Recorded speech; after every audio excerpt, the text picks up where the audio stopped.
For the week of December 4th, 2013, we talk about Journey's Grammy nomination, Hotline Miami, and The Perfect Banana Slicer. This is the 7th level.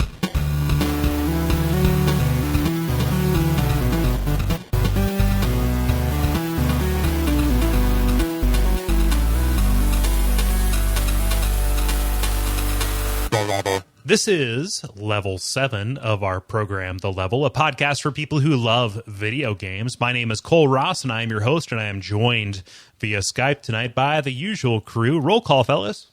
Denis Furia. David Money Smith. Ben Merkel. And I am so happy to have you here. Happy New Year, fellas. It is New Year's Day as we record this, a couple days after this as you're hearing this, but the sentiment remains the same. There is a feeling of false new beginnings in the air as people try in vain to improve their lives and themselves, and then they fall back into their usual habits. They've probably screwed it up already, so we shouldn't rub it in. So thank you. They made it the first few days, but not 4 or 5. All the way to Friday.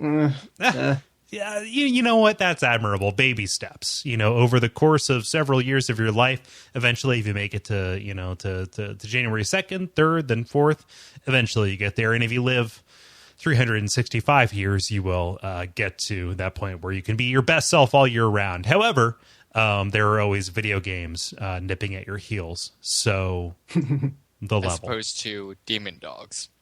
Is it demon dogs or devil dogs? It's interchangeable. We actually we explored this on Those Damn Ross Kids this week. It is a line that is borrowed from Roderick on the Line, which is a podcast that anybody listening to this should go listen to, because it has Merlin Mann, an internet celebrity who is a favorite of mine, and also John Roderick of The Long Winters, and they talk about World War II alien conspiracies and how to live the life that you can best live. Super Train, which is a train that goes around recycling people into carbon, and also Devil Dogs. So pod plugs, also the pitch and watch out for fireballs and bonfire side chat. Are you guys happy now? Yeah, that made me pretty happy right there. Okay. There's some new names on there. Do you want to?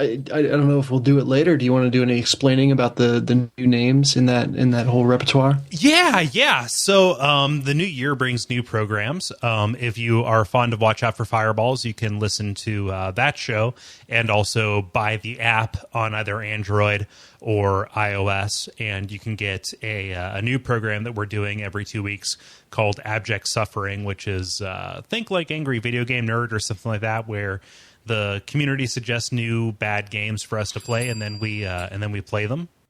And then I accidentally I need to put this bell away because I try and dismantle it. So yeah, that is something that for the near future will remain exclusive to people who buy the app. It is $2, etc. Bonfire Side Chat. If you are fucking sick and tired of me talking about Dark Souls on every show that I ever do, hooray for you, because this is a new show that is dedicated entirely to that particular game, and it's going to be starting on January 16th. So check your local listings, as it were. Brief. Sweet. Yeah, let's do this thing. Does anybody have a story that they want to volunteer? Otherwise, I will go first. I do have one. Okay, Denis, go. Yes. So I'll take this. I'll go first because I have a feeling that maybe Cole might have the same story. But The Walking Dead Survival Instinct has many new details revealed for it, which is the first-person shooter set in the Walking Dead universe. That's the Activision one, right? It's being developed by Terminal Reality. Let's see. I don't know if Activision is publishing it. I mean, there's like a 50-50 chance that they are, right? So, but it's a first-person shooter. They've been very clear, though, in talking about the game that they don't want to make this a Call of Duty with the Walking Dead title. I haven't experienced the franchise, so maybe, Cole, this will mean something to you, but they said that we want to be sure that 3 walkers will still scare you. Yeah, walkers are just their name for the dead, because and this has been true for a while now, you can't call them zombies, although that's effectively what they are. So they don't want to make it so, in Call of Duty, three dudes with guns will pose a threat to you. but really you just kind of like snap zoomed all of them and then just shoot them down. They want to make this so that, like, yes, they can outnumber you, but outnumbering means me plus one or more. Mm-hmm. Mm-hmm. Yeah. Seems a little unrealistic. Does it? Yeah. What about zombies strikes you as unrealistic? Well, I just mean, these aren't rage zombies. They're like the slow moving ones, right? Walkers can be pretty quick if they want to be. What is so? I missed the point here. You could easily drop 3. I don't know. Why do they call them walkers as opposed to zombies? Walkers because, like, the dead are walking. Okay. And zombies, it's like the second that you refer to something as a zombie in popular media, it immediately becomes, it's that zombie game. So look at something like Left 4 Dead, where they're called the Infected and not zombies. Or look at Resident Evil, where they're never really called zombies. They're BOWs.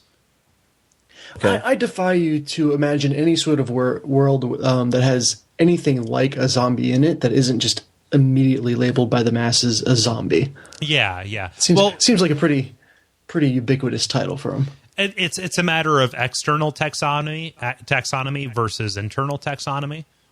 Oh, really? Yeah, because, like, here's the thing. You look at what is it, Shaun of the Dead? I forget if they call them zombies in that, but in order for the fiction to work and for people to be surprised, they have to not know that zombies are a thing. Right, that's the only way they can be so stupid. Right. So not know, like, okay, we just need to, like, lock ourselves up with enough food and water for them to, like, starve themselves out, or shoot for the head, or, try not to get bitten, any of those kind of things. Walking Dead puts a damper on that a little bit, but I don't want to spoil anything for, like, what happens in the games or in the comic books or in the TV show. But yeah, it assumes that the protagonists of that particular series are not genre savvy. Yeah. Okay. Very cool. Yeah. Speaking of the protagonists, you get to be Daryl Dixon, which is, I guess, a prominent figure in the series, and you'll have his brother there as well. That's from the TV show, I think. Yes. Yep. And you're gonna get some backstory on them. The other cool thing is that Terminal Reality has said that we want to put as much emphasis on choice, or as much weight behind choice in this first-person shooter game as Telltale did with their kind of adventure game. Which I don't know how much they'll be able to deliver on that. But they are definitely putting that kind of intention behind it, and kind of forcing you to make hard choices as you play, which is cool. That's cool. I mean, I don't want to be, like, skeptical. I haven't seen anything the studio has done. The only thing that would cause me to bring pause to that would be that the Walking Dead adventure games, that you have a lot of verbs at your disposal. Pick up, do, kill, smother, all those kind of things. Just the individual actions you can take, versus in a first-person shooter, by definition, it is limited to, do you see thing? Yes. Then kill it? Yes. If no, you die. So I would like to see how they can manage that. Have you guys I didn't seen... kill anything in Portal. It's not really a first-person shooter, though. It's a first-person puzzle game. It's a first-person shooter. But you don't... I shot You're in things. the first person and you're shooting things. So technically you are correct. Did you guys see there's like a zombie romantic comedy out now? Yeah. That had there was a trailer for that on The Hobbit, right? Yes. Yes. Oh, that's right. Yeah, I couldn't remember which of the movies I went to recently had it. Where the zombies are revived back to human by love. Yeah, really, this was an inevitability. So this is going to be completely hypocritical when we get to our what we've been playing thing, but I'm really tired of the zombie thing. I agree. Not that there's anything wrong with zombies. I mean, it's a good motif, but it's crossed the line to where it's people are doing it just because. as opposed to doing it because they wanted to have zombies in whatever story they're telling. That line's way back there in the mist, David. Yeah. Well, Yeah. I'm on the record as just need to saying, sometime between Left 4 Dead 1 and Left 4 Dead 2, things went entirely to shit as regards zombies. We just need our next thing. We'll get something. It was kind of Robots. vampires, but they got robots. Oh yeah, we've got the Robots versus Monsters one, right? So Fucking shit. We ruin everything we touch. wait, robots? the Pacific Rim. Yeah. Oh yeah, that looks good. It has We shall GLaDOS. see. Have fun. It's directed by Guillermo del Toro, so that's like the hope for that movie, in my opinion. Yeah. But Oh, see that looks amazing.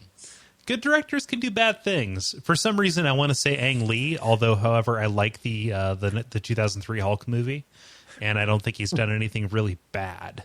what about We Bought a Zoo by Cameron Crowe? Oh, yeah, fuck, shit. It bums me out that like Cameron Crowe is the only director that Neil Young will give his music to. But that's just because I like Cameron Crowe's movies and I like Neil Young's music, and Cameron Crowe has been missing more than he hits recently. So, anyway. Was that the Hulk movie where Eric what's his name? Bana, Tyler discovers that after Fight Club he can become the Incredible Hulk or something? No, that was that's 2008. Yeah, that was 2008 with Edward Norton. Yeah, and William that one Hurt was really actually. good. Yeah, no, that was an okay movie. It was okay plus. Yeah. Mm-hmm. Huh. So So is that the one where he fights the dogs? No. No, that's the Eric Bana one. Sorry. yes. Gotcha. So who has another brief story that they want to say? I have one. I can do that. Okay. Yeah. So Australia has been known for being kind of the backwater of video games. Not only does every game cost twice as much as it does here in the States because of shipping and stuff, turns out when you have to, mail something and put it on a boat across an entire ocean, it tends to be more expensive. However, politically, they are pretty uptight as regards mature content. The biggest thing was their highest rating for several years was MA 15+, which was equivalent to our teen rating here in the States.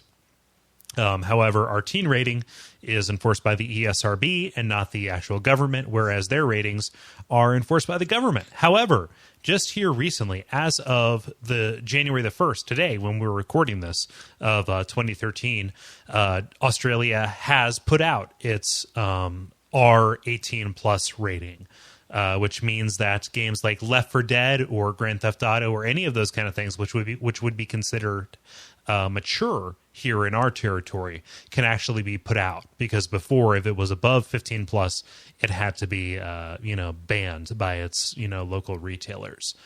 So says South Australia's Attorney General John Rao, we've actually achieved a good balance where, in effect, MA 15+ has become more restrictive, and games that previously would have been in MA 15+ are now going to be sitting in R 18+. It's a win for gamers who wanted to have the opportunity as adults to purchase these games, but it's also a win for parents because they can be more confident that games that are an age appropriate will not be available to people under 18.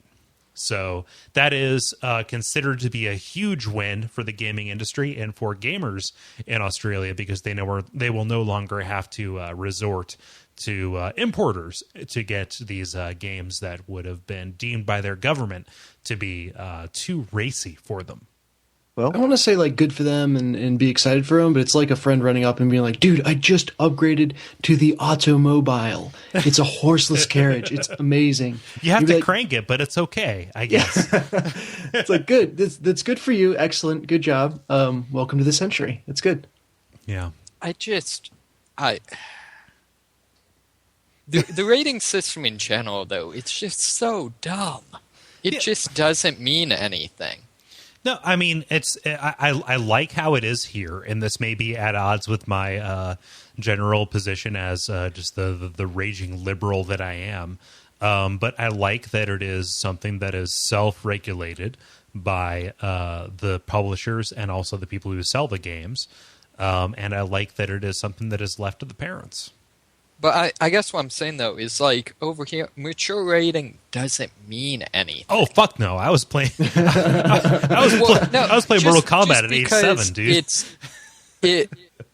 It basically includes any game that is good that isn't made by Nintendo, basically. But I mean, I guess the problem is they don't separate between like a game that, you know, has some violence, stuff like that, but is, you know, basically a decent game, and like, you know, Slaughter and Sex Fest 5000. You know, both get a mature, you know. Yeah. I would also say it covers, you know, the mature rating covers everything from Halo Combat Evolved to Silent Hill 2, which if you look at actual maturity level, one has a little bit of blood spatter for aliens, whereas the other is dealing with themes of rape and repressed memories and all this stuff. So, yeah. However, those are pretty latent, you know, like those are not in your face and gratuitous, you know. But like nothing stops you if we're going towards like themes and things like that. Nothing stops you from going to the library and getting, you know, Lady Chatterley's Lover, because I'm apparently somebody who lives in 1850. You know, yeah, but I mean that's not rated. What I'm saying is there's no point in having the rating because it doesn't really mean anything. Are you saying that within the mature ratings, it's too broad of a field and it should be perhaps more specific of a rating, or? I think, yeah, and the other thing is, I don't know, I guess I kind of, I feel like there's a difference between a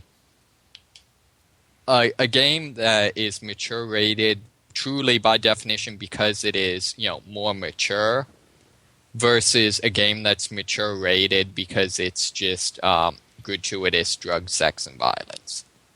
And you know, it's like the difference between Saving Private Ryan and Cranked. Yeah. I hadn't thought about that movie in so both long. are rated R. One has redeeming value, and you know, Crank, the other yes. doesn't. But I've actually never seen Saving Private Ryan. I've been told it's decent. yeah, that's a good movie. Has Vin Diesel in it. I don't know, not as good as Shakespeare in Love according to the Academy, but But do you know what I'm saying? Like, I know what you're saying, and I can understand where you're coming from. And I'm never the person to argue for the status quo, and the ESRB has been the status quo here in the States for, you know, let us say 20 years now, because the Mortal Kombat trials were in like 1993, and this is 2013. If you didn't know that, that's crazy. I can't think of that. That's weird. This is the first year since 1987 to have 4 different digits. Huh. Yeah, just chew on that for a little bit. I will. I'm gonna go rock in the tub and cry. But I will say, as somebody who has worked in video game retail for 8 years, that the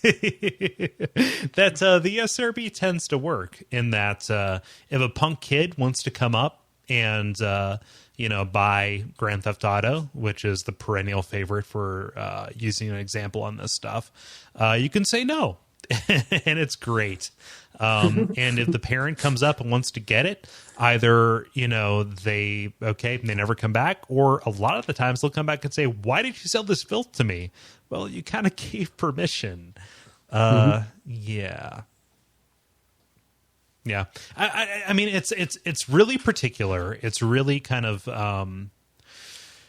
touchy, and it's weird because when I was under 18, I had a lot of investment in this because I was like, I can make my own decisions because I am an adult and I am an informed consumer. But as we discussed a couple of episodes ago, all of us here are well-adjusted people. and we turned out no worse for the wear of some of the objectionable stuff that we were exposed to. But as I am growing up, and though I don't have children of my own, I have, a 13-year-old younger sister, and I have a 7-year-old niece, both of whom I love dearly.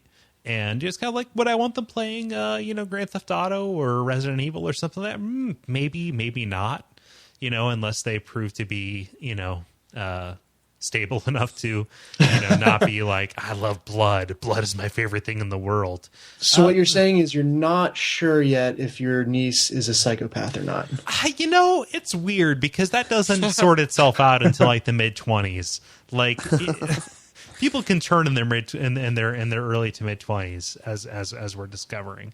So it's just one of those things that as you gain this, perspective on like, yeah, I really wouldn't want them exposed to that kind of stuff. You can understand the other side of you, and you really respect the ability of parents to make those decisions. And my parents decided, hey, he can have Silent Hill 2 when he is 14 years old, or he can have Mortal Kombat when he is 7 years old. Things like that, because parents know their kids and they should be able to make those decisions. The government, maybe not. Who knows? Word. Very cool. Word. So who has a brief? I got a brief, and it's going to be a brief. Cool. So this is one thing that's kind of an old bit of news, but I just found it out today. So I just wanted to share it. So the Grammys are coming up in about a month or so. Yes, They're February 10th. I did not know this, but one of the categories for the Grammys is best. Let me read it exactly. Best score soundtrack for visual media, and typically it's the best soundtrack for a film. And so 4 of the entries are The Artist, The Dark Knight Rises, The Girl with the Dragon Tattoo, Hugo, The Adventures of Tin Tin Tin. So the 5 entries, but the 6th one, not a movie, is Journey. Yeah. Oh, nice. And apparently this is the first video game soundtrack that's been nominated for a Grammy. Mm-hmm. So that was also something that I did not know until today. So I thought I would share that. No, that's fantastic. If you haven't gone and grabbed the Journey soundtrack, it's on iTunes for like $8, I think. It's really good, and I can see that because the music in that game is incredibly important to the story. So good on the Academy, or good on, I guess, the Grammy body or whatever they are. I'd like to thank the Grammy hive mind. Yes. I'd like to thank Grammy for this award. Grammy, thank you, Grammy. I'll be over to your house for muffins later. Thank you, Mom. No, that's cool. That's good. Am I the only one who thought that Rin Tin Tin, like, big time Uncanny Valley? I think you like Rin Tin Tin is a dog. Oh, wait, Adventures I'm sorry. of Tintin is the French comic. Tin Tin. That was that was old. Yeah.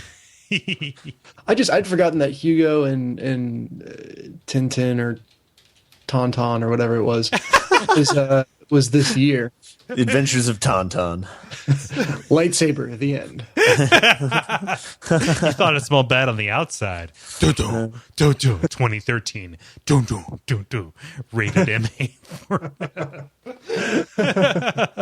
Yeah, no, it's that was more late last year, but the seasons are weird on the Oscars. So the Grammys, either of those things, really. It's they all operate by their own rules.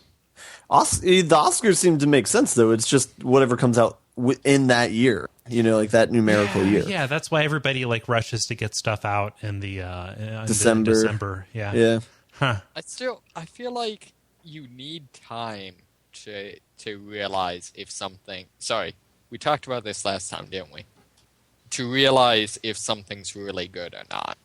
Yes. Yeah. Mm-hmm. Both with games and movies. Yeah, because you might really have a good opinion of something until the next big thing comes out. Yeah. Well, and also, I mean, it's... I feel like especially particularly if you're talking about something that's supposed to be meaningful or whatever, I feel like what's meaningful is the media that you think about a couple months later still. You know? Mm-hmm. Yeah. Like what leaves a mark on you. Right. David, do you have a brief? Yeah, did you see the whole thing with the War Z on Steam? Yeah, they didn't have the so Steam released it early, and then it turns out the publisher got sued because their trademark infringed on War Z or World War Z from Max Brooks. Well, that was part of it, but the other issue with it was the game. There were a whole bunch of features that the game claimed it had that simply didn't. Huh. Apparently, it was described as the overall quality being of about alpha quality. And the weird thing is, then the publisher's response to it was just crazy. So, for example, it claimed that it would have up to 100 zombies on a map. The publisher, when called on that, claimed that, up to 100 meant any number, Between that 0 was- and 100? Yeah. That's I mean, pretty well, Yeah, or just- negative zombies, where it took zombies from other games. Didn't put them on their screen or anything, just eliminated zombies from other games. they instituted, it has kind of this pseudo permadeath where once you die, your that character is like locked out for an hour. Okay. And excuse me, and they increased it to like 4 hours, but then now you can pay and revive instantly. So it's So like this a is free a to play kind of model. pay to play. Yeah, it was a, and that's the other thing is it's straight up freemium, but if you read the description, it was no upcharging, no subscription, no basically set up like it wasn't pay to play. So ultimately, Steam took it off after they got complaints, took it off of it, and I guess Steam is paying to give people refunds. Huh. Yeah. That's actually, I mean, well, obviously not really cool on the part of the developer. That's really cool on the part of Steam. Yeah. Yep. I mean, Yeah. Steam is acting as a publisher or distributor, so they're kind of like GameStop in this case. We're like, yeah, we sold this game without really knowing. No, that is true. Yeah, I'm looking at their Wikipedia page. Under the controversy section, it says, in October 2012, executive producer Sergei Titov referred to spawn campers in the War Z as faggots in a forum post. And I immediately lost all sympathy because fuck that dude for saying that. Yeah, we got a real high class guy here. Yeah. So is the rating of this game up to 10 out of 10? Good one, Ben. Thank you. It made my day. It's one of those things where like there's so many levels of assery. Just the fact that it was blatantly a ripoff of what was that mod?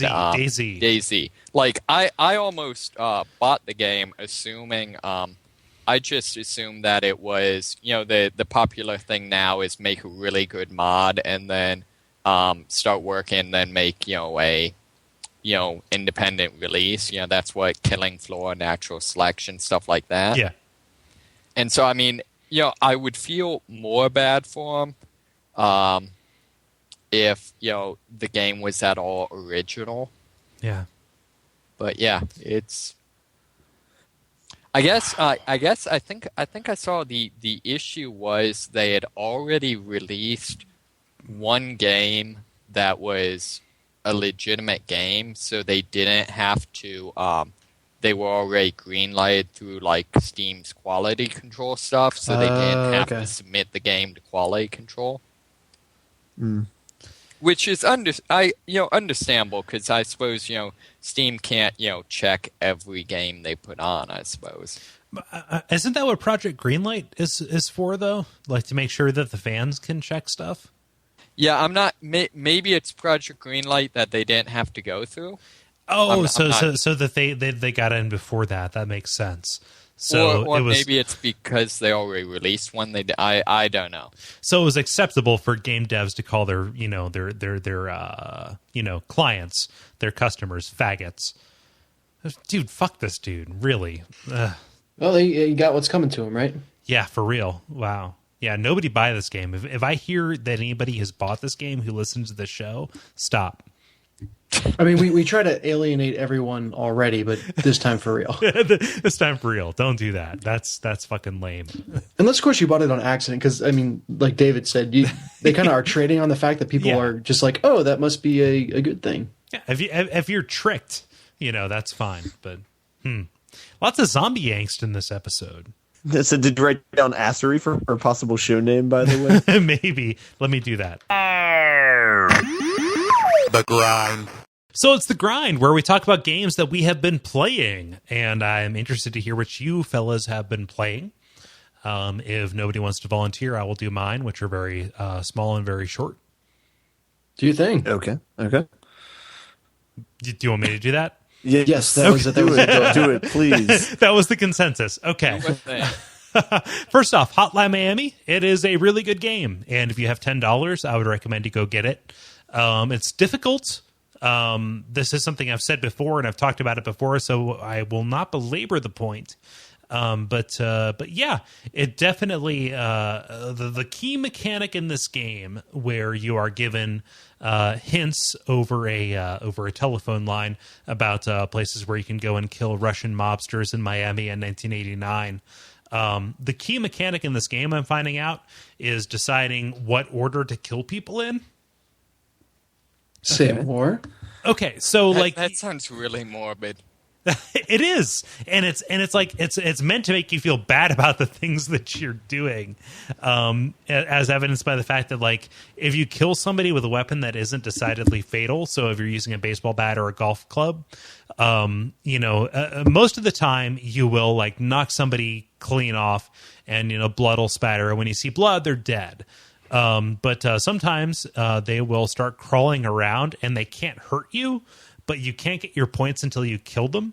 So you have to walk up to their bodies and then press the space bar, and then you slit their throats in order to get your points. It's really, really uncomfortable. It's like Blood Simple, if anyone's seen that movie. Oh, I need to make a note of that. What is that? Coen Brothers' first movie. Huh. I am surprised I haven't seen that, given how much I love Coen Brothers movies. But so is this intentionally so? Like this is the developer's intent? Oh yeah. Have you seen the trailer for the game? No, I've just played the game. Can you illuminate us on the trailer? I love the trailer for it. What happens in it? It's basically live action, like this guy, with just this completely, dead look on his face, pulls up to this, broken down apartment building. He goes in, he's got like the baseball bat and like rubber mask. Mm-hmm. And the trailer is just, he gets in the elevator and it just keeps opening at these various floors, and each one he's, more covered in blood, and like his clothes are more torn and stuff like that. And that's basically the trailer. Yeah, and that's very realistic to the to the game experience, actually, because each level unlocks a different kind of animal mask. Some of them give you different abilities.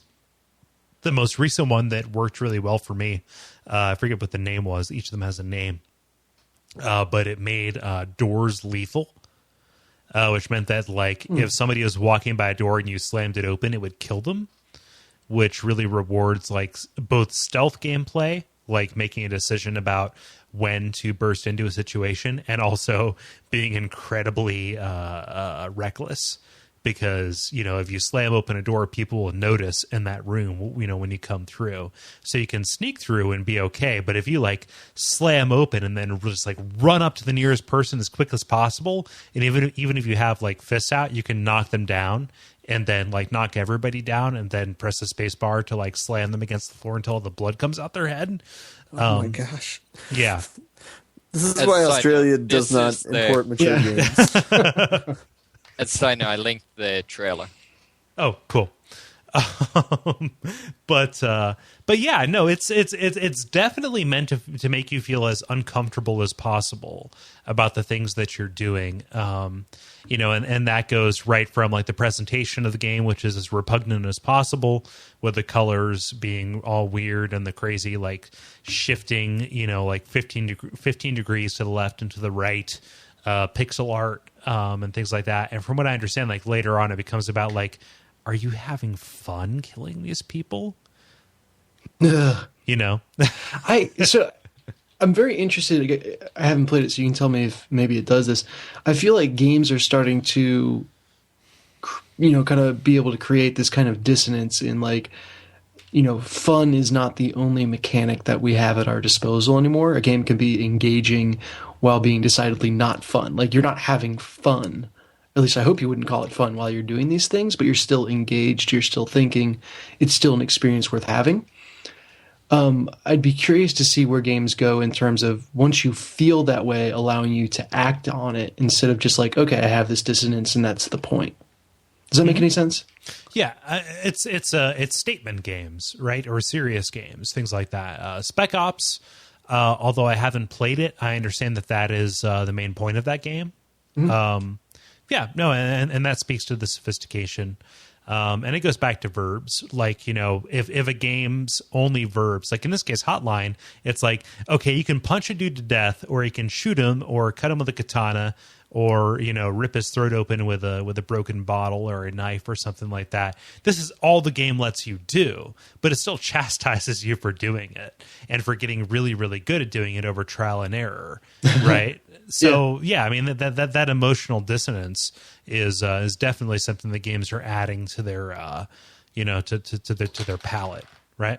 Mm-hmm. Yeah, and I'll be interested to see what happens when a game can both make you feel like I don't want to be doing this, and then actually let you decide not to pull the trigger and have that be as interesting or engaging as pulling the trigger. Play The Walking Dead, dude, man. Play The Walking Dead.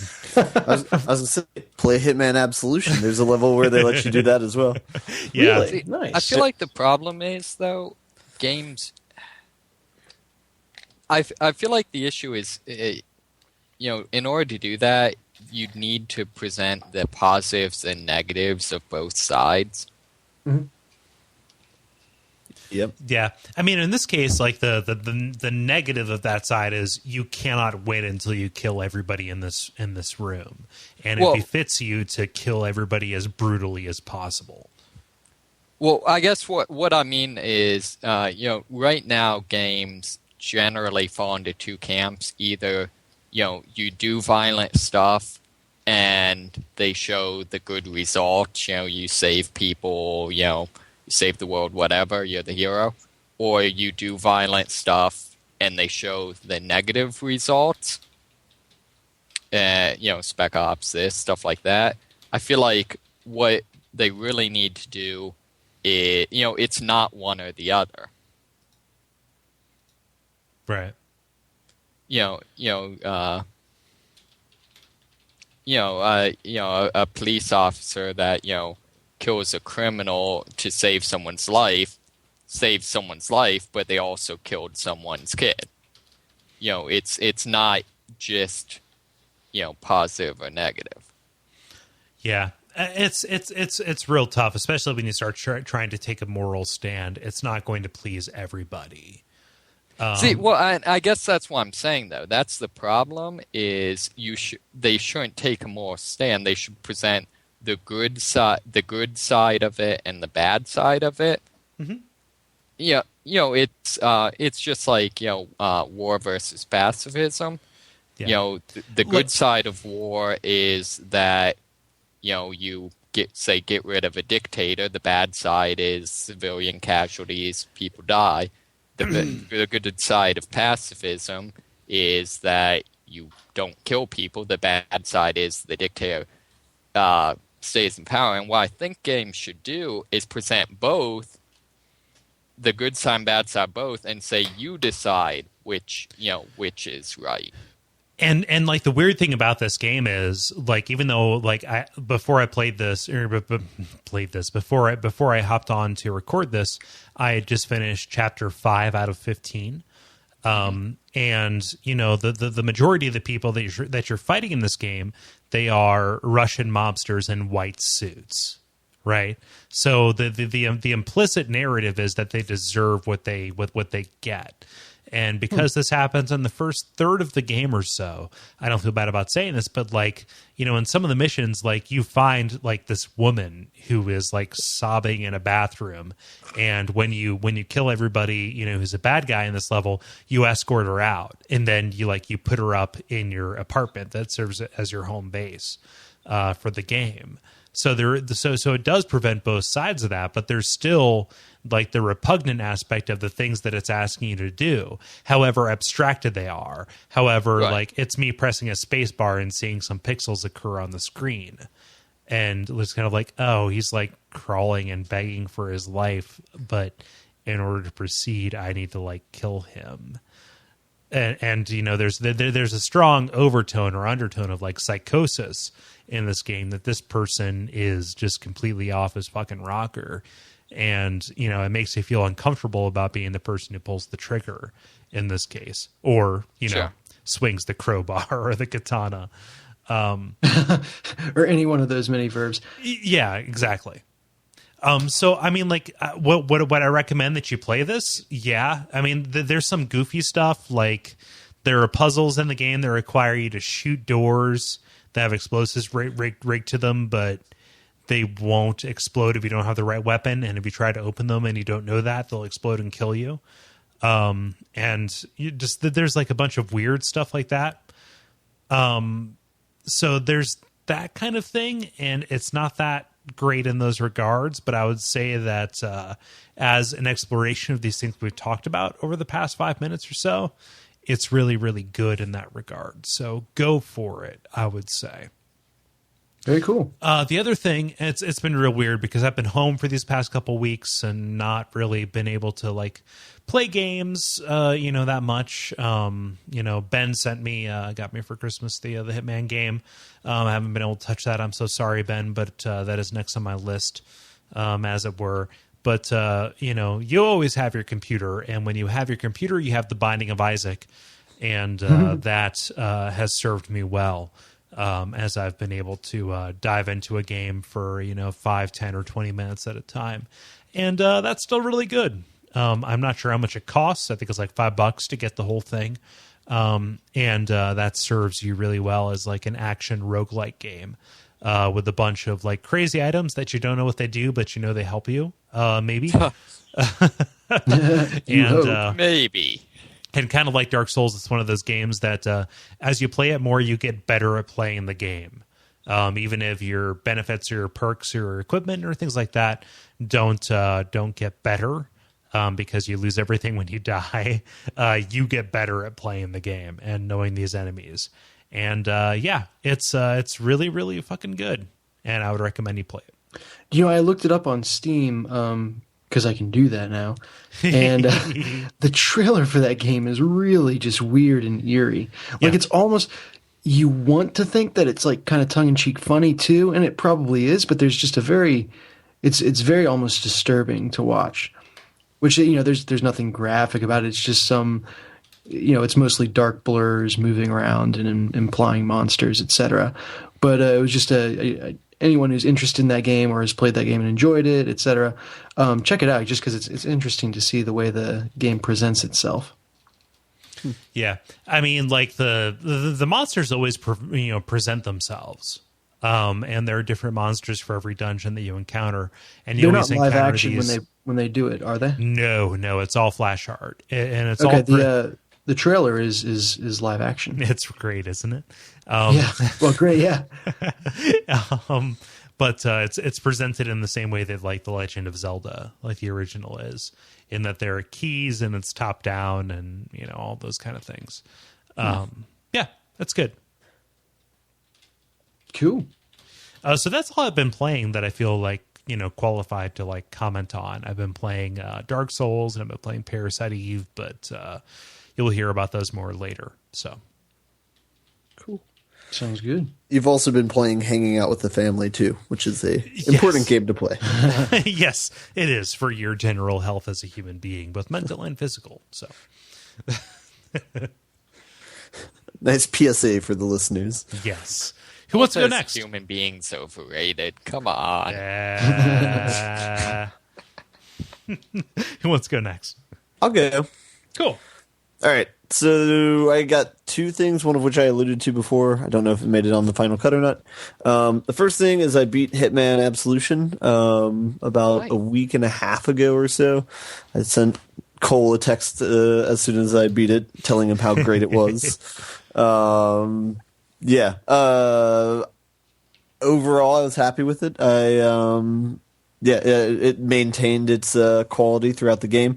Hitman's kind of renowned for having strong endings to their games, and I won't say anything about the ending of the game, but I will say that I feel like perhaps Blood Money and Contracts had stronger endings than this one did. It wasn't a bad ending, but it was also, I don't know. I mean, still, every level you play is pretty quality. That said, after I beat the single player, they also have a contracts mode, which is their, I guess, multiplayer or their attempt at multiplayer. And the way it works is it basically opens up an editor to all the levels that they have in the single player. And the way it works is I will go to a level that I want to make a contract for. And you can, when you go into the level, you can target almost anyone on the level. Some levels have crowds, and you can't typically target any of the people in the crowd, but you can target like police officers or cooks or anybody who has a I guess icon on the radar. And you can then put out a contract on them. So whatever sort of scenario you want to create, you have to do yourself, which is kind of a nice quality control. You can't make impossible hits, I guess.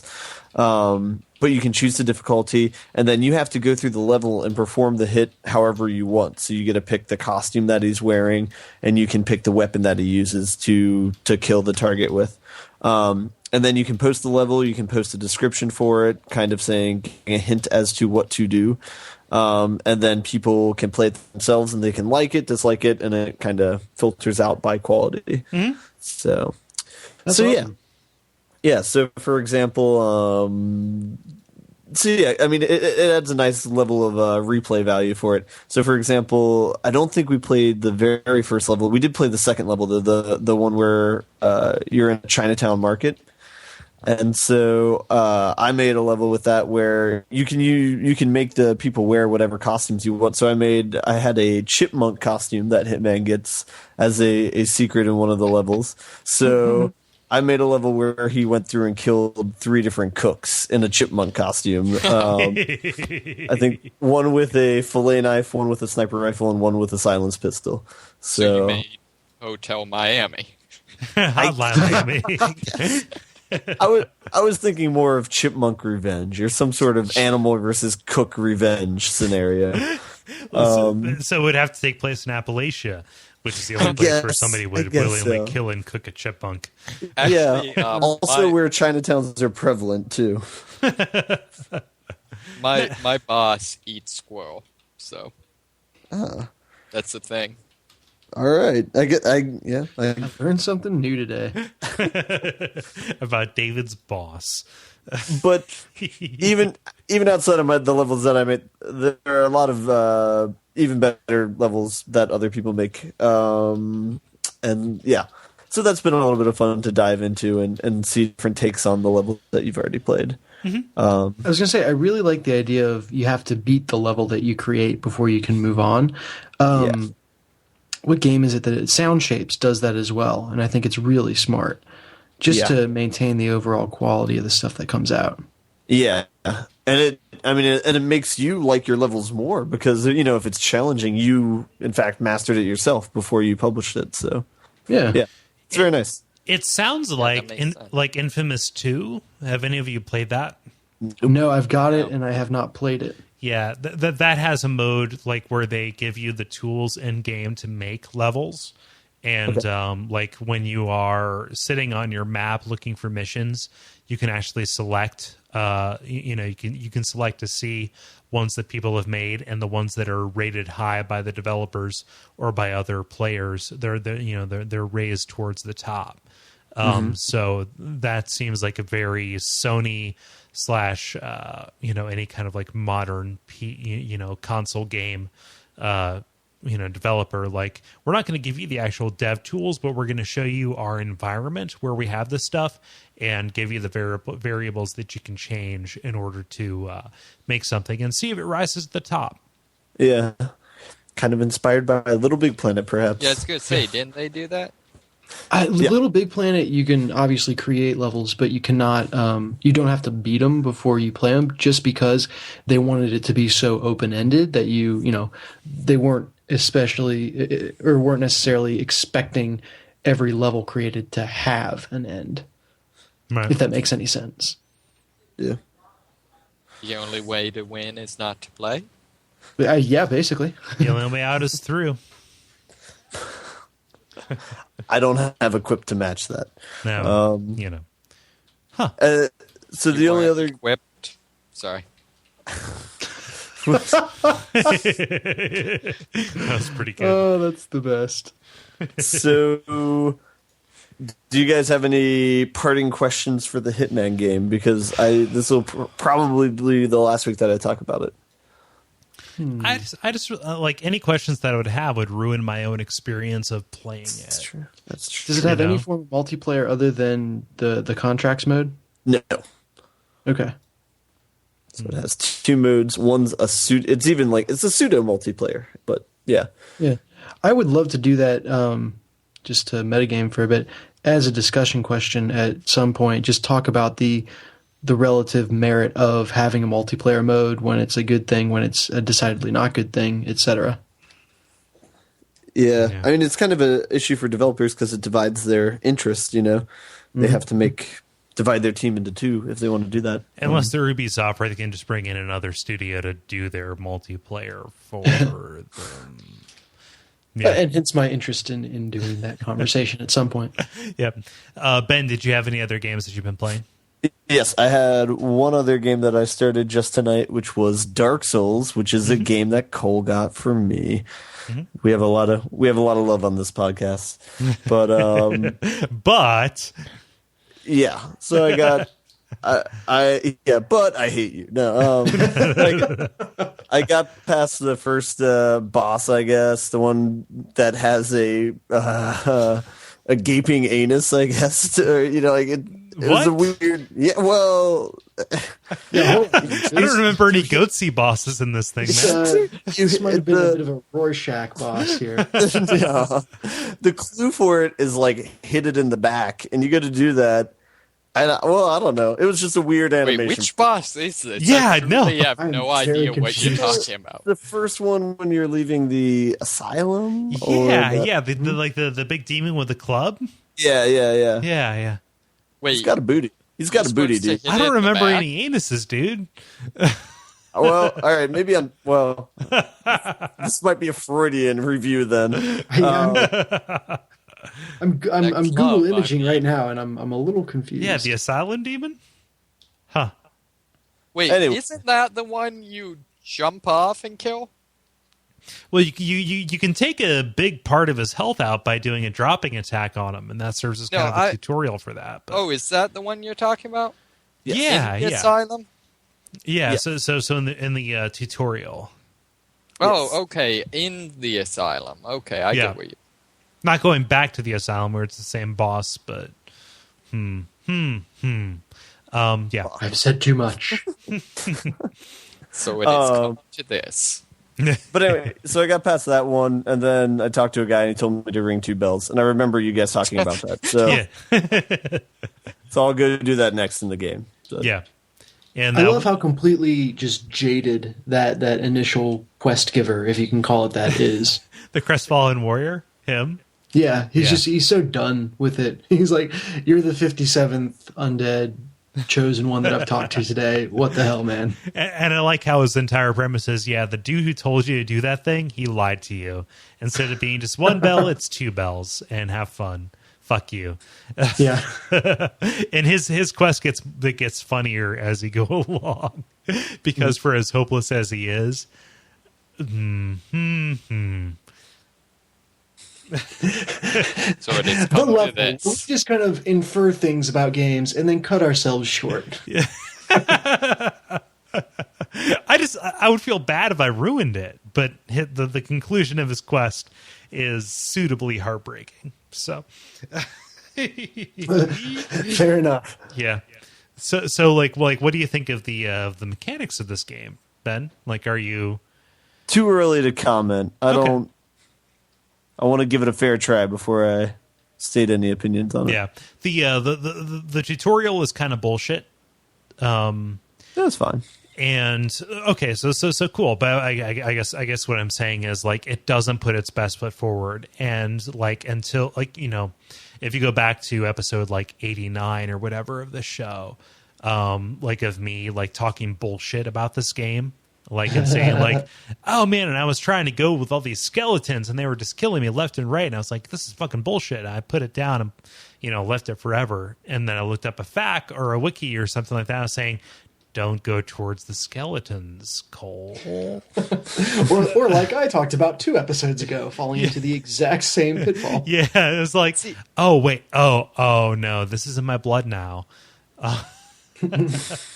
See, but I feel like now that I've experienced it, and everyone that's played the game has experienced that, I would not want them to remove it. Oh no. And It's almost like a hazing thing.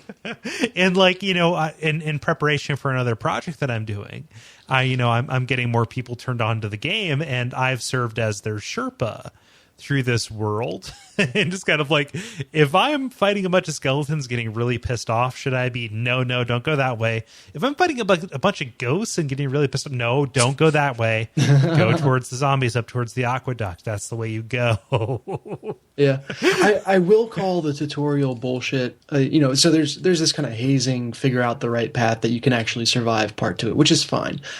But in terms of actually teaching you the controls and the move sets for your weapons, we hung out in person earlier this week, and we had Dark Souls going, and my character was up, and I had a weapon that I think Kole hadn't really used before, and so he's like, "What's the rolling attack on it?" And I'm like, "What's a rolling attack?" The running attack. Just so I know and then you asked about the running attack, and I'm like, "What's a running attack?"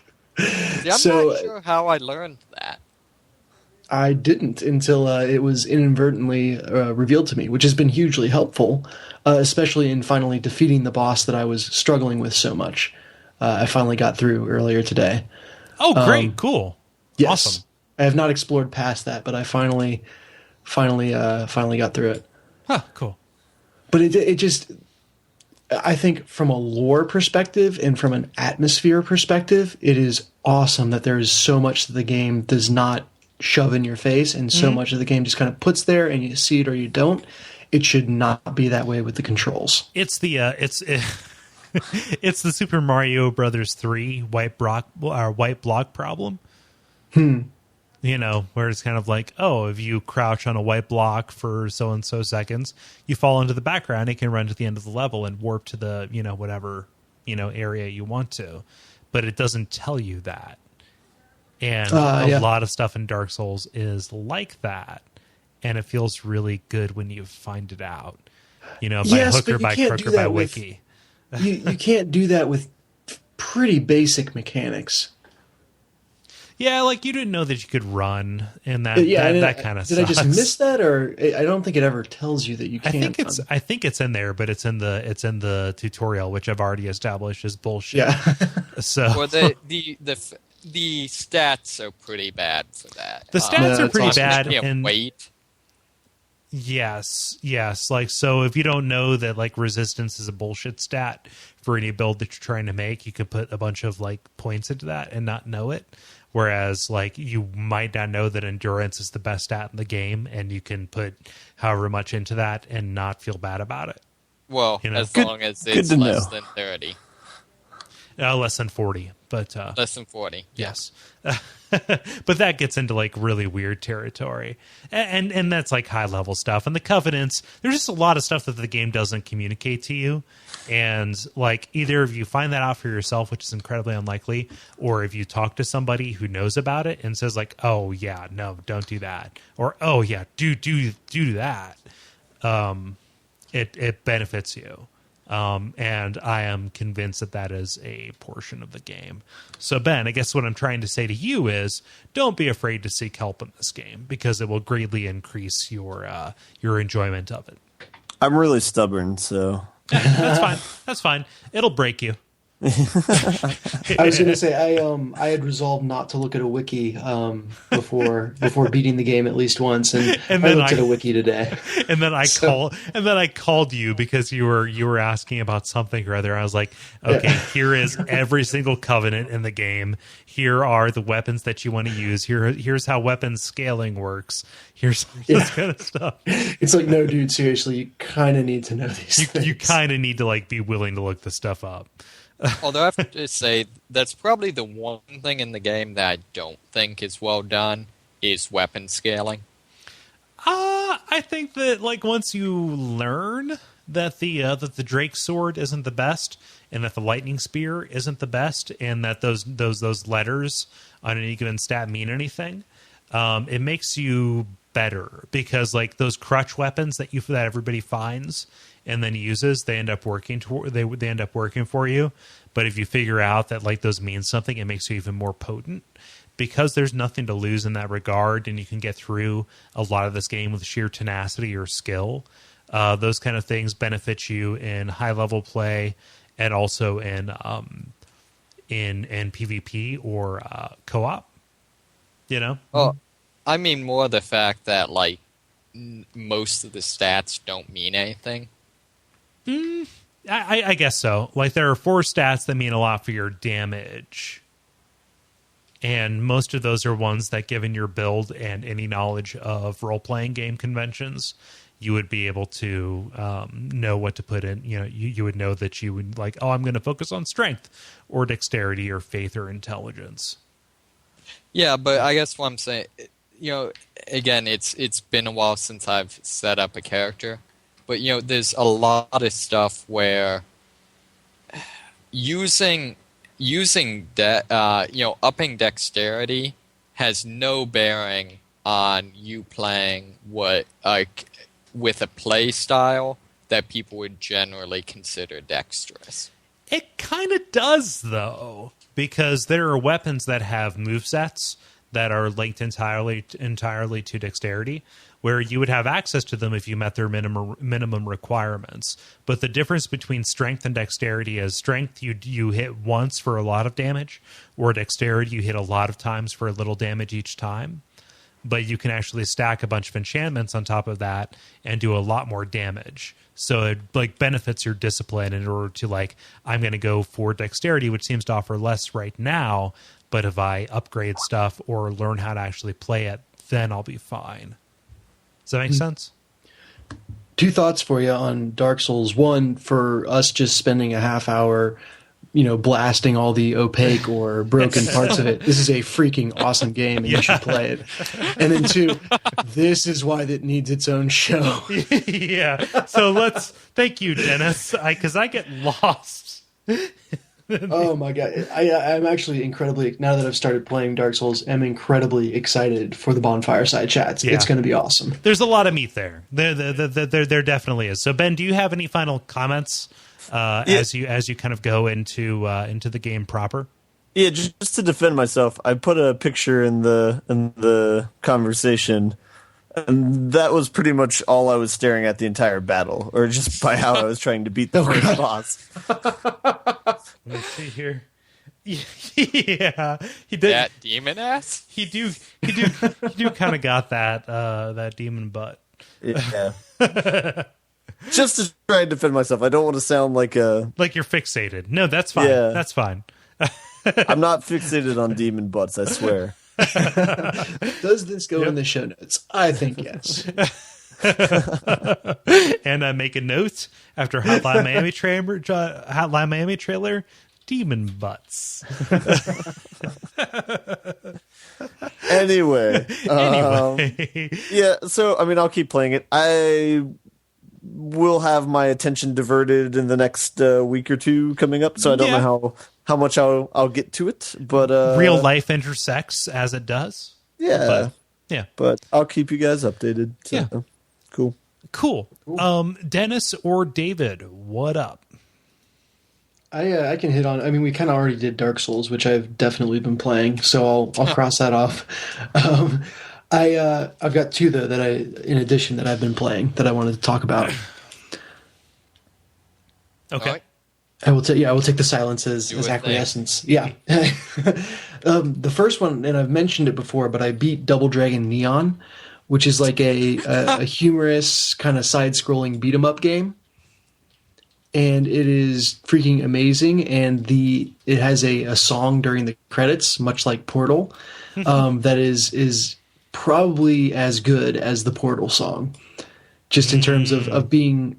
I know it's high praise, but in terms of being just one, the perfect cap to end the game, make you feel like you've really accomplished something, and then two, just being incredibly funny, and three, being very much in line with the tone of the rest of the game and really putting a kind of a nice big exclamation point at the end of the game. It was perfect. So I don't know if any of you have this game or ever plan to play the game, but I would at least look up the ending song to enjoy. Yeah. What's the name of the song again?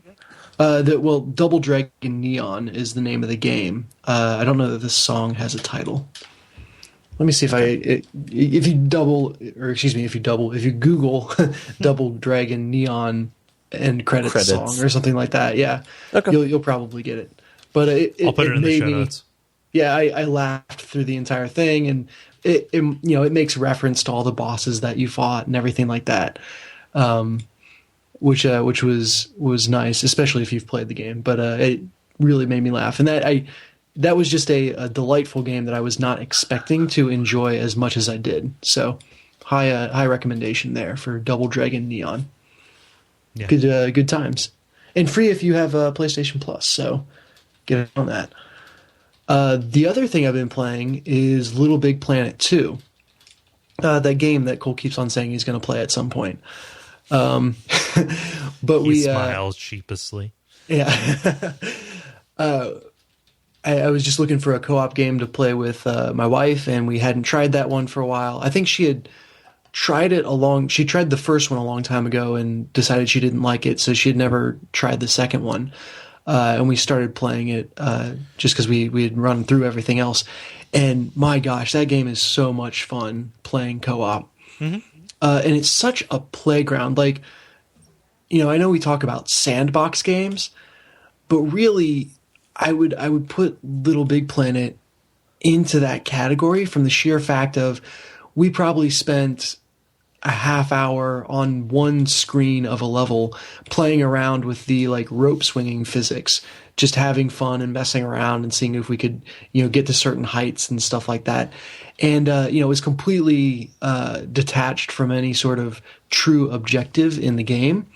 But it was just this fun sandbox of physics and objects and ways to make the two interact that is just a ton of fun. So and it was especially a lot of fun with a friend. Mm-hmm. So go ahead. Sorry, were you playing in the editor? No, we were playing in the story mode. Oh, okay. And yeah, it was just like the tutorial area that kind of teaches you how to use the grappling hook of the game. Oh, okay. And I think we've established on this show that grappling hook equals automatic awesome for any game. Depends. Correctly implemented grappling hook. Okay, cool. Yeah. But so it's a ton of fun. And I haven't even cracked open the editor again, which I'm sure will happen at some point when I have lots and lots of time to lose. which now that I'm coming, this is my last day of Christmas vacation, so it's bittersweet for me. I'm going back to work tomorrow and won't have nearly the time to blow on video games that I've had over the past couple of weeks. Single tier. These things happen. Yeah. But it kind of raised one last thought as I was playing. So yeah, I've been enjoying Little Big Planet a bunch, and having a lot of fun with the co-op. Which, for all that I've played those games, I've never really played them co-op with any consistency. So it's kind of fun to actually go through the story mode with that and seeing there are like almost every level has puzzles and areas that are specifically multiplayer, which is really cool.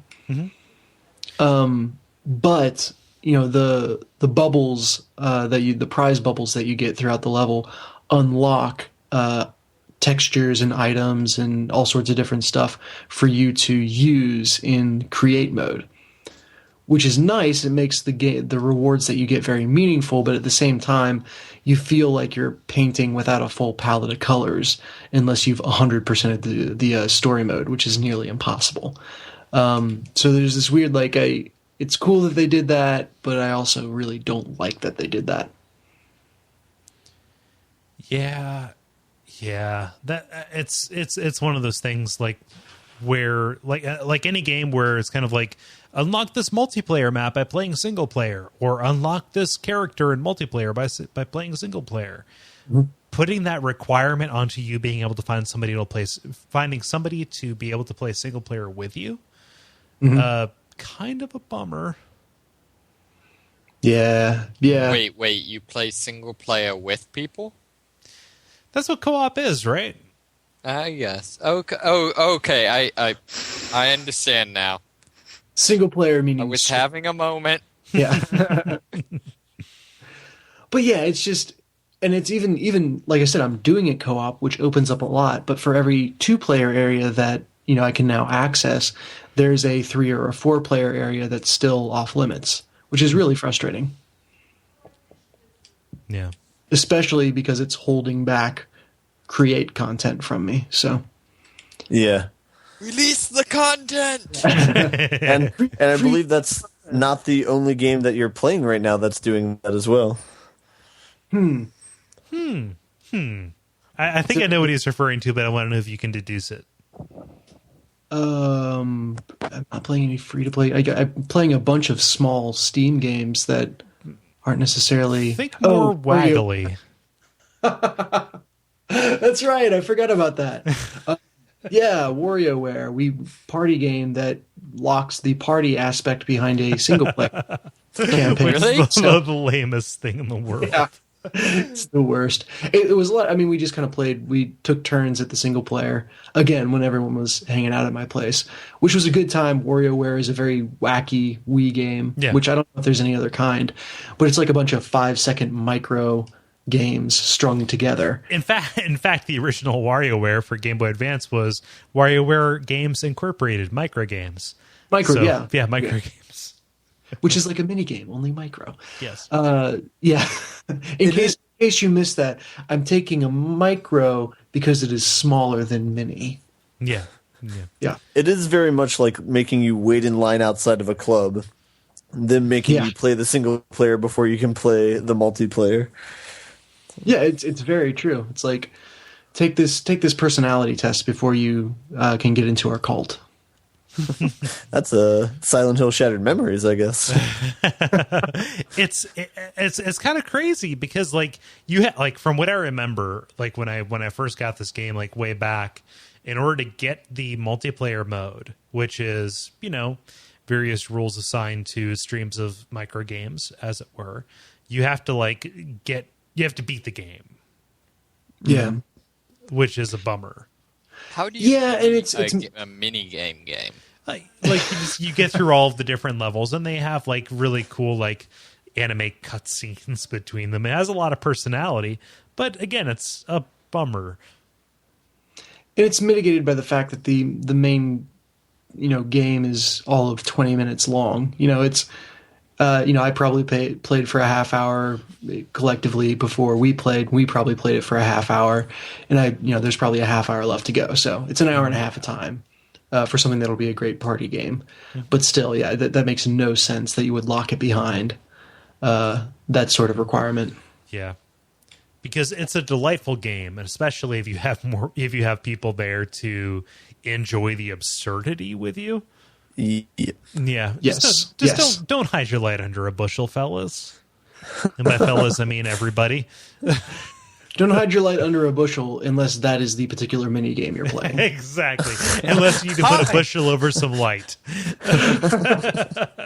They still do the minigames still have the one word Imperative. Yeah. Yeah. I think that is my favorite part. You talk about games having verbs. Yeah. Yeah. It gets great when it says something like pick and there's a nose on the screen. It's like, Well, all right. that's clear, I guess. To be entirely clear, because WarioWare at this point is a storied franchise, we are referring to WarioWare Smooth Moves for the Wii. Yes. Yep. And sorry, you made me run through all the games that I really have been playing this week, and I just wanted to call out one other, because I've been playing a slew of Steam games. I got a Mac for Christmas, and that is a computer with a functioning video card. So that's opened up a whole world of Steam games to me. Uh-huh. But the one that I wanted to talk about was Bit.Trip Runner. Ah, it's good. It's incredibly simple. It's like, press spacebar to jump over the hurdles and repeat. But it's the best example of, I think I'm saying this right, of abnegation in gaming, where just kind of that flow that you kind of zone out, your eyes kind of go to soft focus and you're just in the moment. It does that really well because it's a relatively simple game and it's not hard to play. But it also, the music coordinates with what you're doing in the game. That as you jump, the jump is in time with the music. And as you collect the little gold pieces, that's in time with the music. And then as you get these, like, I guess you'd call them power-up things. They don't really change anything except for the music. But the music like gets more filled out and brighter and more intense as you collect more of these. And so it's just this great feeling of kind of getting into the flow of things as you play, which is really fun. Yeah. So I've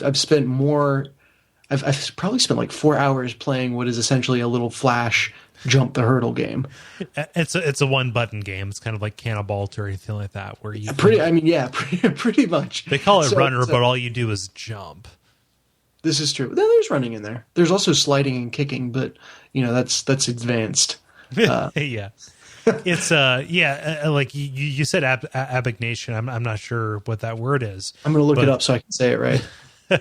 But like I think what you're referring to is the idea that you can just turn off all of your brain except for the stem, the part that responds to audio and visual stimulus, and press a button whenever you sense danger, and you can succeed. Mm-hmm. Yeah. Yep. So again, it's just worth mentioning because it's the best example of that I've seen. Yeah. And that's what I've got. Neato. David, what up? Hey, is this on? Okay. Sorry. Yes, it is on. We can hear you. Sorry, I mute it when I'm not talking so that if I'm screwing around. Anyways. Kole gifted me FTL last show, so I've been playing that some, and that's a lot of fun. Although I hate to say that you guys, as members of my crew, only Kole is still with us.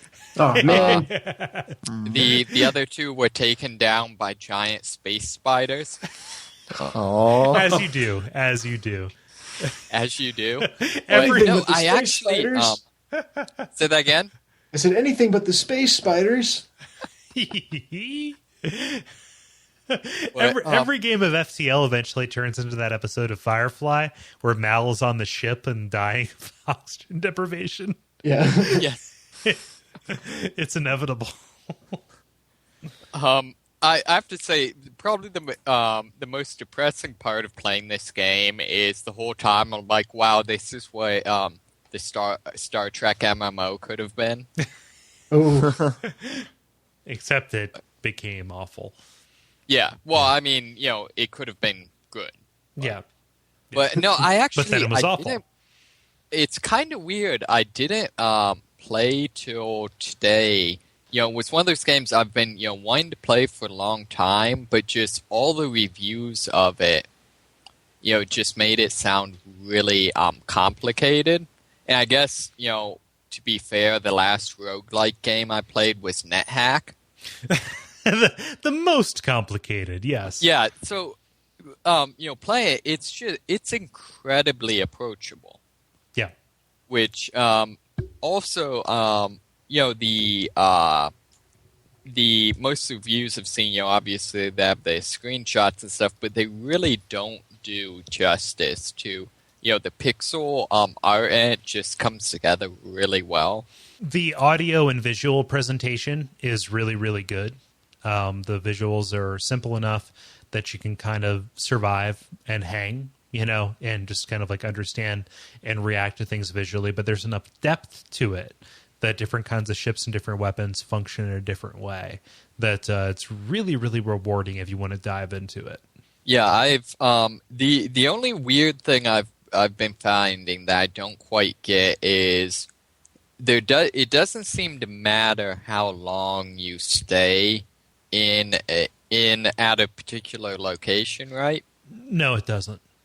So usually what happens is I get done with a battle and then I spend like 10 minutes, repairing everything and putting out fires and healing everyone. That's the right thing to do. Yeah. I don't know, it just strikes me as odd, but roll with it. Yeah. It gives you a breather, whereas in most cases it doesn't give you a breather. Yeah, come on now. It's not Dark Souls.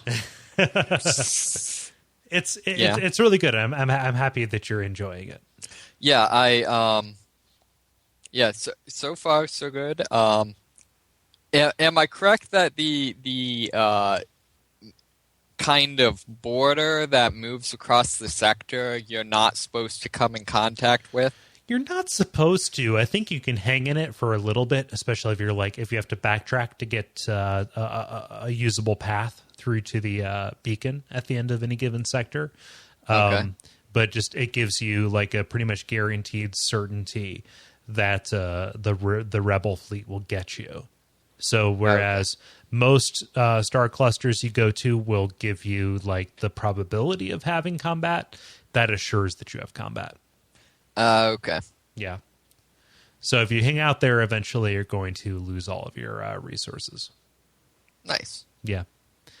Awesome. What else? Well, again, in order to make my previous comments, completely hypocritical, I picked up Dead Island on the cheap from Steam. That's How cheap? How cheap is on the cheap? Actually, I was a little bit pissed. I got it for $10, 50% off, and then like the next day it was 75% off. Yeah. So is it they gave you $10 to play the game, or No. Oh. No. I gave them $10 For the privilege, for the privilege to play the game. as you do. Yeah, that's the 4-player co-op roguelike kind of game with the multiplayer hubs and the pudding pops. Well, it's more or less it's more or less Far Cry with zombies. Yeah. does it and look as good as Far Cry? I would say it's very good. Cool. Yeah, my theory is, Dead Island is Far Cry with zombies, and Far Cry is Skyrim or whatever with guns. Therefore, by the transitive property of analogies, the game is Skyrim with zombies. But no, the big thing with it is it's the only zombie game I've played where the zombies actually feel like zombies. Okay. So Qualify that. well, in like Left 4 Dead, you have all the infected running around, but they're not really a threat. You can slaughter hundreds of them, and it's not till you get to the special infected that they're really much of a risk. Mm-hmm. Whereas, and similarly, Oh,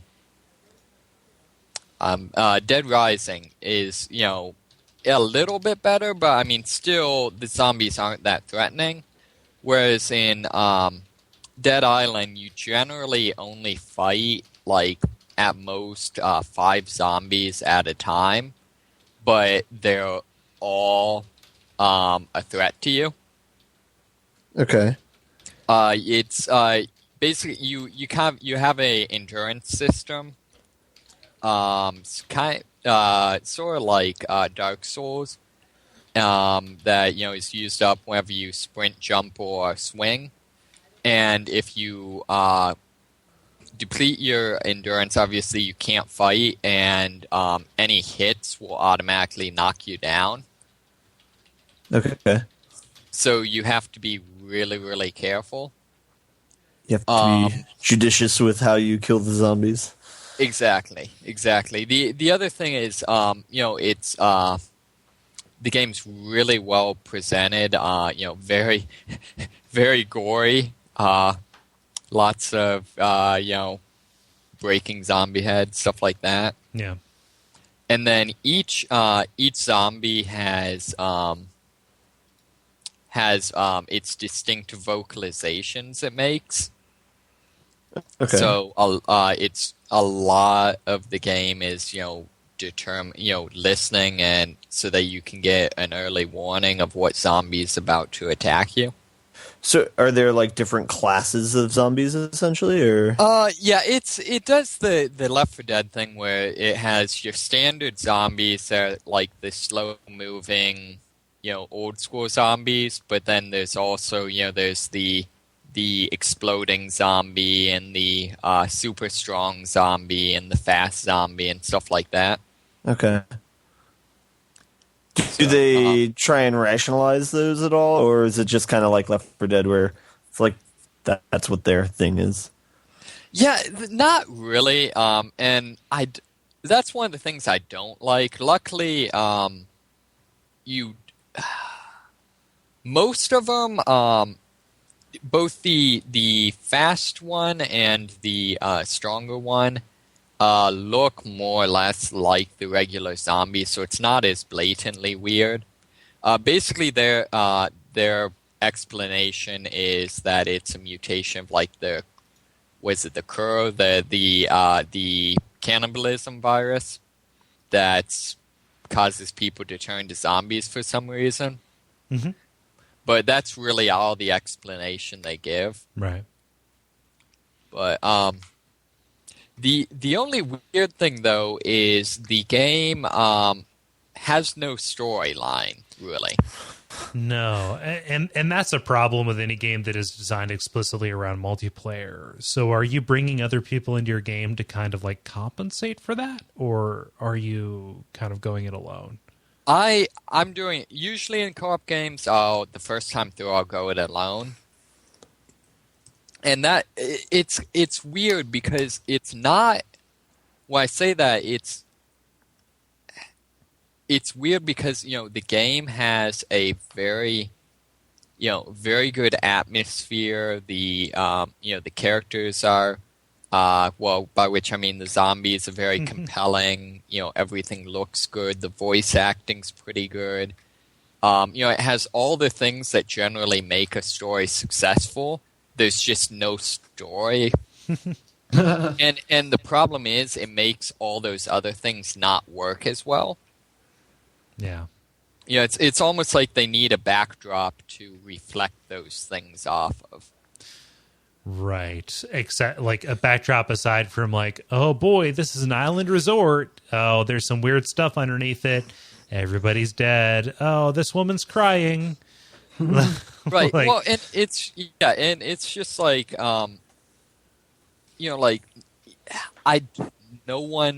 of the NPCs that die or don't die, none of them really have personalities, or like one of the things I really liked in Dead Rising was all the missions to save survivors. Yeah. where you'd go out and generally you'd find the survivor, and then they'd have some task they wanted you to do, and then they'd come back with you and you'd save them. Mm-hmm. And this one, you'll go out, you'll find the survivor, they'll have some task for you, and then you'll just leave them there. So, like, one of them, there's a car crash, and you, like, in the middle of the jungle, and you rescue the people from the car crash, pull them out of the wreckage, and then just leave them standing there in the middle of the jungle. BRB, you guys will be fun. Good, right, dog? Oh, man. Well, the other thing is they don't do any set pieces, really, or any scripting. Right. Which, for example, one of the missions, you have to restart all these, like, servers at these computer terminals. And the guy who gives you the mission is, hey, watch your back out there. You never know what's out there. And then you do the mission, and absolutely nothing tries to ambush or sneak up on you. That could be seen as a subversion of, your expectations, right? Well, except that the entire thing is like that. There's never been... So there are no zombies in the game ever. Well, no. So this is a bunk-ass game, dude. I've never seen a zombie, kick down a door or... Yeah. I don't know. It's weird. I guess Dead Island was kind of like the way that the used Dead and Swinger sort of island. David, do you have any final stuff to say about Dead Island? Good game. Rules. Multiplayer. So now it's time for the multiplayer, where we reach out to you with a topic of the week to discuss. And this week's topic, if I can pull it up so crassly, let's look here. I went and done closed it. Oh, well.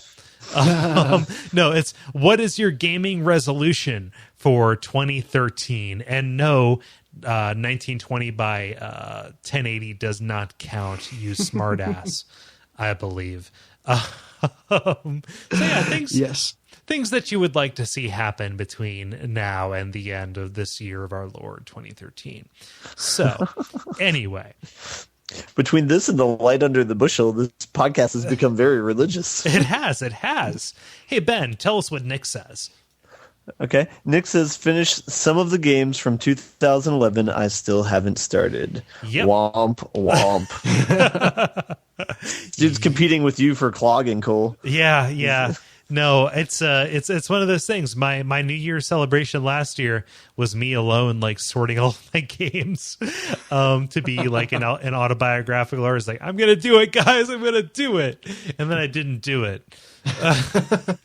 And then Steam happened. And then everything happened. Turns out there are a lot of games that continue to be released. So you think they would stop doing take that a year at some off? point? yeah, Out of courtesy. Just stop that. Stop doing that thing where you make things. The level becomes 5 minutes long. Yes. What you been playing? Nothing? Okay, cool. See you next week. David, what's Chad say? Instead of creating yet another character in Dark Souls, I'll finally complete one playthrough. Praise the sun. Indeed, brother. I cannot do that voice justice, by the way. You can't cooperate jollily? Oh wait, what's that guy? Anyway, I'm sorry. Solaire. So it's Solaire of Astora. I'm cutting off now before we fall into more discussion. I appreciate your wisdom in that regard. What else does Chad say? And second, I will play and complete Ico, Shadow of the Colossus, and Journey. Those are recommendable, laudable goals. Good games. No, we support you, Chad. Yeah. And those are increasingly more easy to get a hold of. So go for it. Do any of us? HD? Yeah, I was going to say, do any of us have the HD versions? I do. Yes, Did we play that, Cole, when we beat it like a year or two ago? No, we played the PS2 version. This was before the HD. All right. Yeah. I'm sorry, I remembered one of us talking about it, but yeah, it's out there. Yeah, they're good. They're the HD versions run well, just like all of the PlayStation 3 is kind of the it's kind of the HD remake system. So go for it. They have found their cash cow. Yes, they have. Why make new stuff when you can make old stuff again and again and again? Dennis, say what Joffrey. It's like one giant escort quest. Am I thinking of the right thing? Eco's fucking... Yeah, basically. Eco's amazing. It's really, really good. Mm-hmm. But that's the one where you have like the clueless little girl and the shadow people. Bite your tongue. Wait, Yeah, No, you're right. You're right. Okay, Yeah. That's been on my to playlist forever. I'm gonna have to Go copy ahead. It's on sale frequently. You can probably get it on the Rainforest for right cheap. It's good. It's good. So next up is Geoffrey or Jeffrey, whichever you prefer. Joffrey. I think, yeah, Joffrey. He says, I'd like to finish some more games in general. I've been playing games for years, but the games that I finish are few and far between. It's not often that I stick through to the end. And the last game I finished was Limbo, and before that it was Myst 3 Exile. Wow, that is quite the span. He is not kidding. So for the time I spend playing games, I don't have the best track record. Also, as a kid, I didn't have the consoles everybody else had, so I missed out on a lot of the great retro games that there are. I'd like to get into playing these games, or the games I'd have loved years ago, now that they're so easy to come by, and, of course, complete them. And, of course, retro games is in our sweet spot. Yes. So there's a great, handy little guide there for you if you're serious about getting into those games. Right. But I totally empathize with this because I found myself getting worse and worse at completing the games that I start. Yeah, and like there has to be a distinction between completing a game and finishing a game. Yes. Like I'm done with this game and I've done everything there is in this game. But yeah, when you're leaving loose ends, it gets really, really tough, especially when every purchase is seen as a tacit commitment towards beating that thing. So, well, it's also like having watched, the first 3 episodes of every sitcom. That you can have a conversation about them, what people are talking about, but you don't really get all the jokes. And yeah. You're building up your you're building up your vocabulary. Mm-hmm. Yeah.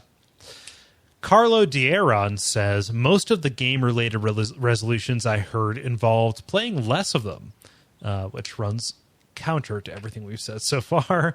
I would say mine would have to do with, would be to complete Borderlands 2 with my group of friends and complete more quests in Photocracy, of course. Photocracy being the fitness-based MMO that is on the web, which looks pretty neat. That's the thing? Yeah, check it out. It's pretty cool. But yeah, Carlo, it's funny because like for us, it's weird to say like, yeah, I really need to play less games. Like we're headed in the opposite direction. So although that would make the podcast shorter. Yeah, it would. I think that's why we're headed in the opposite direction. For me anyway. I'm trapped here. I'm basically handcuffed to this fucking controller. But so a difference in priorities. This is going to turn into a podcast for people who loathe the video games. Exactly. Anyway. Ben, finish us out with Christopher. Christopher Harrison. It seems one that is shared by most here. A resolve to play. I assume it's through the long list of games I bought on Steam and never even started up. Every Steam sale adds to the list, but my available time never seems to grow to match it. Perhaps I should resolve to stop buying games until the list of shame is reduced. That's not going to happen. You can say it. Yeah. You can say everything you want. You can say the sky's green, It's not my going to result happen. to fly this year. Unaided human flight. It's going to happen, just so long as I stop paying attention to Steam sales. Think of the better things you could be doing with your time. So, does anybody here have a 2013 gaming resolution of note? I don't have a clock, so I have nothing to lament. Yeah, from you that. live spare. You're good. Game to game, dude. Yeah. Start to finish. Yeah, so I have maybe get Mass Effect 3. I need to get on that. Like for you though, you would have to do the trilogy, so I could see the overhead, the investment being higher than you would expect it to be. So yeah. See, I can't even remember the last time I beat a game. Like literally, I think it was Halo 2, maybe. Yeah. Did you not beat Borderlands? Oh, I did beat the first Borderlands. Or not Borderlands 2 though? No. I think I made it to Sanctuary. Oh, okay. Yeah. It's tough. I mean, it's tough. I mean, that's the stock response, but that's what mine would be, to beat more of the games that I own. But it's hard, especially when games come out so frequently. I do have to say, sorry, Mass Effect, I feel like that is one that I feel like I should play. It'd be easy for you to fill that gap in, I think, given your PC-centric nature and the fact that you have a PS3. You're pretty much in the same boat as Ben. Yeah. Dennis, how about you? Yeah, for me, I kind of was thinking about it, and I think I really want to start steering myself towards co-op games and just being intentional about finding and playing the cream of the crop there. I mean, this show relies on the fact that gaming is a, shared experience, that people, have those moments that they all, what'd you do at this point and that sort of thing. And the extent to which that can actually be a shared experience in the moment instead of just kind of sharing about the moment afterwards, I think makes them that much better. So hopefully I'll be finding lots of opportunities to play, cooperative modes and kind of share the experiences live as they happen. Mm-hmm. Well, it's too bad that we don't have like a community of people who pay attention to things we say. Because you are going to be at a sore loss for people to play, games with. So, yeah. I don't know. I would say go to Facebook or something. If we had a group that you could go to put out a call for people to play with you. Yeah, and I think there's a Steam group. There is, hit me up on Steam. By the way, I forget what my username is. I'm in the WAF group. You can find me. We'll make a level group. Yeah. So that's multiplayer. If you want to continue to participate in these discussions, you can join our Facebook group. That is facebook.com/thelevelpodcast, where you can watch for these things. Also on Twitter, either myself or Dennis will say those things at the end. You can also find that information on our website, which is all well and good. The end boss. So end bosses. We're getting towards later on in the evening, and let us go through and talk about what's been happening over the past little bit or so. Just a little brief bite-sized nuggets of life wisdom that we can drop on people. Anybody want to volunteer? Because otherwise I have one. I will say that maybe not this week, but I still have a game queued up ready as far as bad video game reviews go. Oh. Okay. So I kind of like that idea, actually. Bad video game reviews? yeah, it's the game we played Forest for before. the Trees. Yes. Oh, that game. yeah. So just saying, Do we want to do that instead of an end boss today? Let's do a couple of rounds of that. Is that cool for everybody? I don't have anything to do tonight. Yeah. I was going to say, I can make up an end boss, but we can also, if you get a game ready to go, let's... All that I'll say is for Christmas I got the new X-Men omnibus and the Walking Dead and the comic books and stuff. And those are really good. And it's a stark contrast between, hey, they made a great game out of The Walking Dead, but they've never made a good X-Men game since the Sega Genesis. So yeah, bummer. Hey, what's the Wolverine? The Wolverine game was actually really good. I was Yeah. surprised by how good it was. Yeah, I never played it, so Was the time with his origin story? I forget what it's called now, but it was actually a really competent, like, God of War. yeah, basically a competent God of War clone, which is high praise.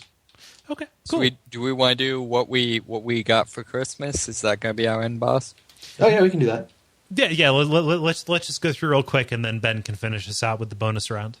You guys there? Yeah, I'll do what I got for Christmas. I got Dark Souls, obviously, and I got a Mac, which opened up just a world of games through Steam because I had previously bought,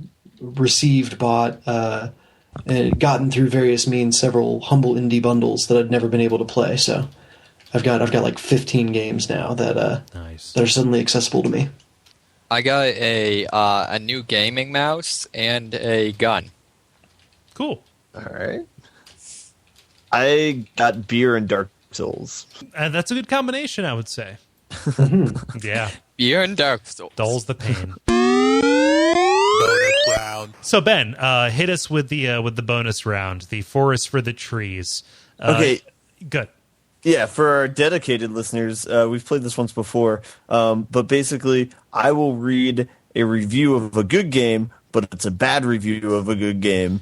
So the quotes that I'm reading are obviously wrong, but from the quotations, they have to guess what game it is that I'm talking about. So I think the way we did it last time was kind of the first person to. Well, no, we had each person guess, and then each person would get a point. Do you guys want to do it like first person to answer gets a point?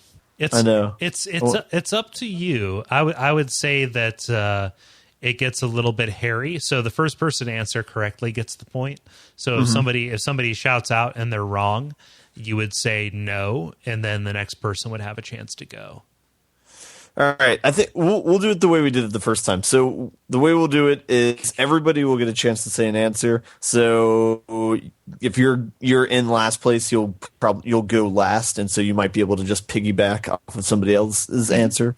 But we'll do it that way, I guess. Yeah. So we'll do it alphabetical first. So it'll be Dave, Dennis, and Cole, and then we'll do it by golf rules. Whoever has the highest points has to say first and go our way. Go down from there. Okay. All right. So we have 5 quotations and a tiebreaker in case it gets intense. All right. So the first bad video game review. One of the most disturbing things about this bad excuse for a game is that they have nude zombie children that stab you with kitchen knives. What the hell is up with that? David. Go ahead, David.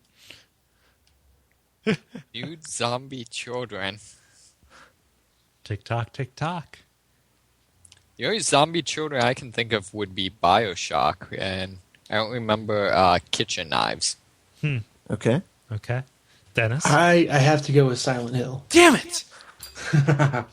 Cole, what are you going to guess? I was going to say Silent Hill, actually. The correct answer is Silent Hill. So Dennis gets the... Well, no, Dennis gets a point and Cole gets a point. That's okay. You can piggyback. Okay, Wait, so fine. they have zombie children in that game? In the schools, yeah. In the schools. Huh. With And in kitchen the- knives. I'm And in surprised that the made it opening past part. the censors. It's weird, right? Yeah. Looks of All an right. earlier time. So we'll have Dennis go, then Cole go, and then David go for the second round. Okay. So the second quote.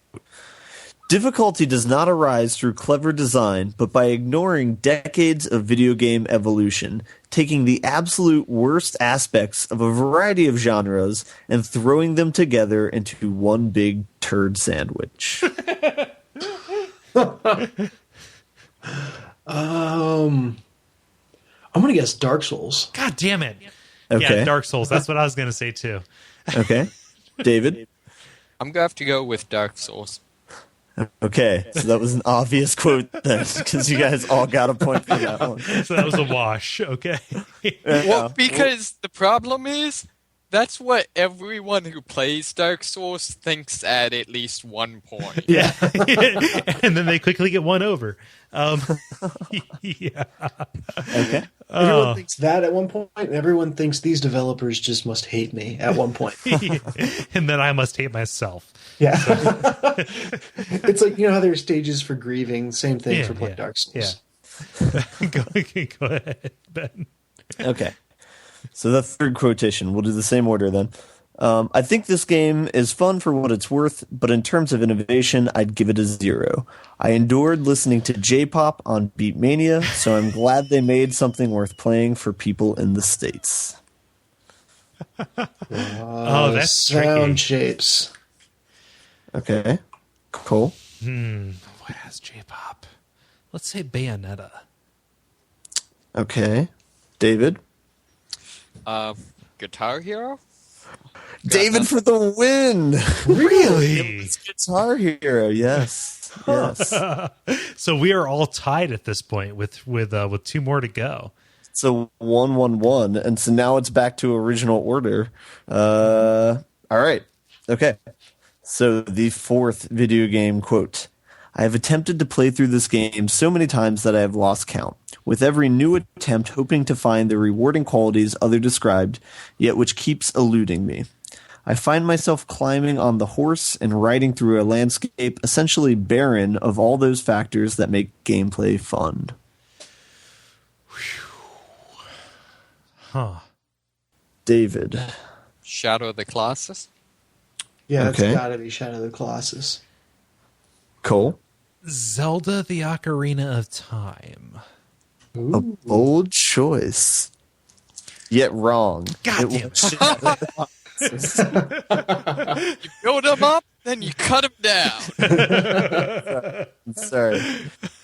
That is a good guess though. Okay. Because the Hyrule field is Pretty devoid. barren. Not Yeah. as barren as Shadow of the Colossus, but Some of the desert's a little bit barren there, yeah. Yeah. All right. Okay, so the standing now is me last. 3-2, I believe, right? Yes. What is Shadow?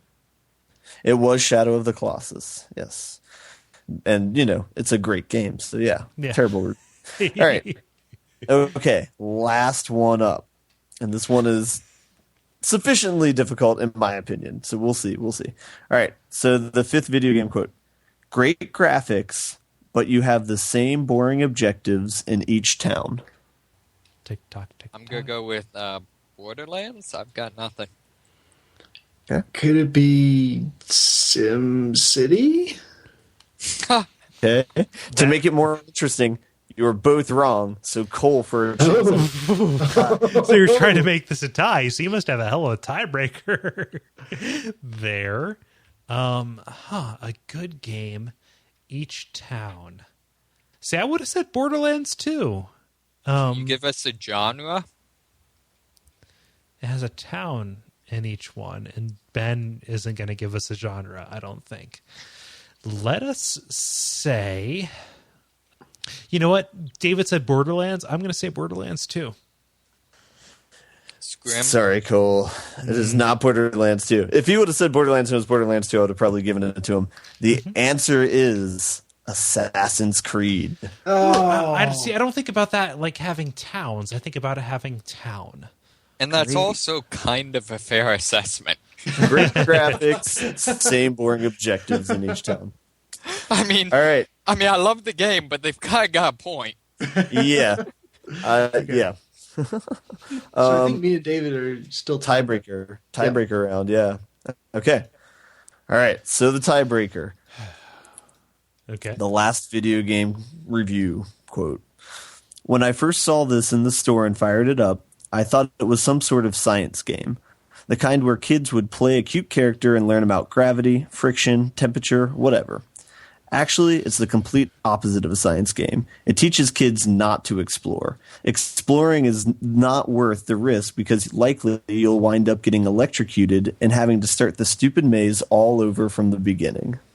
David, I believe you're first. I've got mine ready to go. David, you there? Yeah, sorry, I've got gonna go with Portal for gratuitous references to science. Okay. And I'm going to go with Portal's spiritual successor, Quantum Conundrum. Okay. Kole, you want to jump in this? Do you got a guess? So we're both wrong. Let's go with this. We'll make this a 2-point question. Kole, you can steal the win for this one. Oh, I feel like man.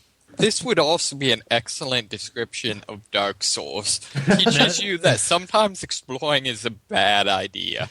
That's okay. So the science part. See, I didn't expect. I was just laughing because of how long it took to answer. So I didn't have any points to offer in that regards. I would say Half-Life or Half-Life 2. Just as just like that level there. That's a good one. That's a good guess. You guys overlooked the line, the kind where kids would play a cute character. The answer was Little Big Planet. Oh, wow. Okay. I was just playing a Little Big Planet Electricity Level 2. Literally 5 minutes before we started the show, I was dodging electricity in Little Big Planet. So we leave this bonus round with David and Dennis in an eternal duel for supremacy. For bad video games reviews. Good video games, bad reviews. Yeah. Yeah. Oh, man, I love that game. So Good times. you ever want to laugh? Look up, I believe it's Banana Slicer on Amazon. Read the reviews. Okay. Is this like the whole demon anus thing? Am I going to see things that I don't want to see?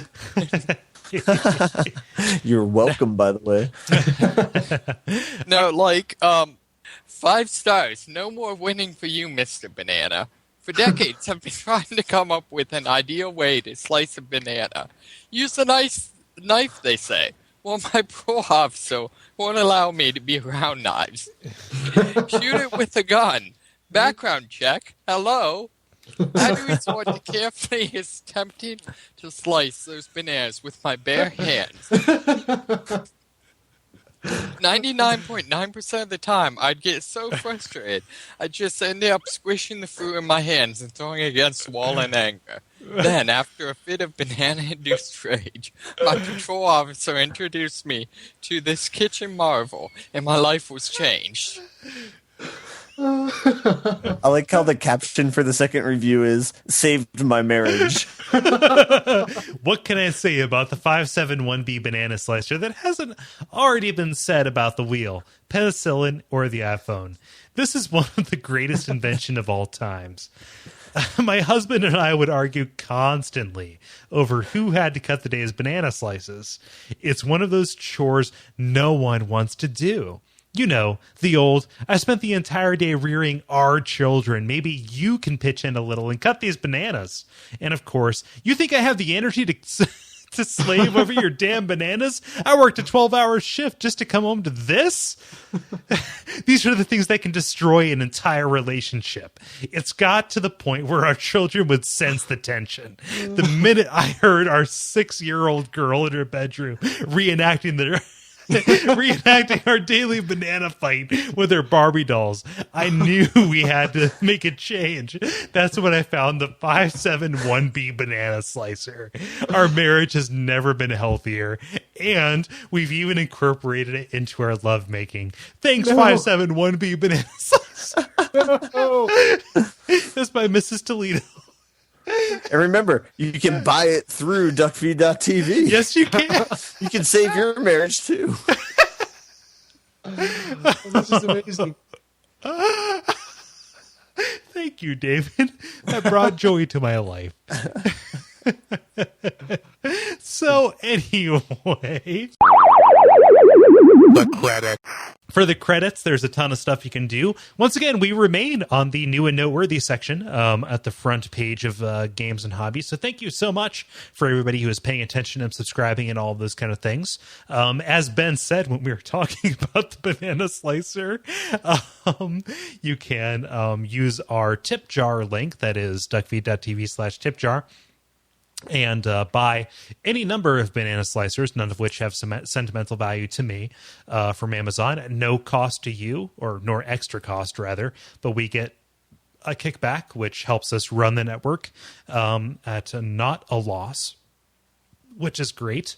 If you are an iTunes kind of person and you want to keep us new and noteworthy or keep us on what's hot, you can leave us a rating or review. And most of all, you can continue listening, turn on some friends if you are a member of any kind of like online community or forums or things like that. You can tell people about us and spread our listenership, which definitely does help out. And if you are a fan of our show, you might check out other stuff on the network, including Those Damn Ross Kids, The Pitch, Watch Out for Fireballs, or our new show, Bonfireside Chat, which, as we mentioned before, is where most of the Dark Souls stuff is going to be happening from now on. We're registered at Babies R Us. So anyway, if you want to follow us on Twitter, and this will also serve as our outro for us, I am Kole Ross, and I am at Kole Ross on Twitter. I am Denis Furia at DFuria. David Moneysmith at Moneysmith777. And Ben Merkel at Merkelizer. And Merkel, you are like overdue for a tweet, aren't you? Yeah, I was just looking this up. You actually no, you're not. Is there a new one out there? Yeah, as Like of the, a ship at night, my tweet flew under the radar. on the 13th of December, 2 weeks ago. Wow. Ben Merkel says, "I'd like to tell you my thoughts on abstinence, but I'm waiting for the right time." Bravo, sir. Bravo. So for the level, we would all like to thank you for listening, wish you a happy new year, and encourage you to continue listening. So, And good luck slicing your bananas. yeah, you need help.